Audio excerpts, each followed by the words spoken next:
ধারণা করে কথা বলা নিষেধ ইসলামে। ওয়া ইন্না যান্না লা ইউগনি মিনাল হাক্কি শাইআ, আল্লাহ বলেন ধারণা কখনো সত্যের বিকল্প হতে পারে না। আপনাকে সত্যটা জেনে বলতে হবে। আমরা এরকম সমাজে অনেক করি, অনেক আপনি পাবেন। ধরেন যে আপনাকে আপনার এক বন্ধু দেখলো, রিক্সা দিয়ে যাচ্ছেন, আপনার পাশে এক নারী বসা, তো সে অনেক কিছু খারাপ ধারণা করতে পারে।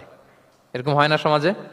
এমন হতে পারে যে আপনি আপনার ছোট বোনকে নিয়ে বেরিয়েছেন, হতে পারে না? কিন্তু আপনি তো একটা ধারণা করে ফেললেন অন্য কিছু। বা আপনার ভাগ্নিকে নিয়ে বের হয়েছেন, আপনার আপন খালাকে নিয়ে বেরিয়েছেন কোনো কাজে, ডাক্তারের কাছে বা কিছু একটা হতে পারে।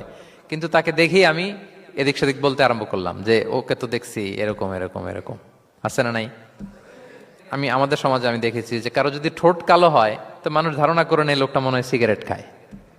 কিন্তু সিগারেট সেবন করা ছাড়াও কারো ঠোঁট কালো হতে পারে কি পারে না বলেন? এই যে এগুলো সমাজে প্রচলিত। বিয়ে করার পর পর ইমিডিয়েট যদি কেউ একটা গাড়ি কিনে বা হুন্ডা কিনে, এটা কি বলে বলেন তো? এই বোধহয় শ্বশুর বাড়ি থেকে যৌতুক নিয়ে আসছে। দেখছেন, এরকম ভুরি ভুরি আপনি সমাজে পাবেন।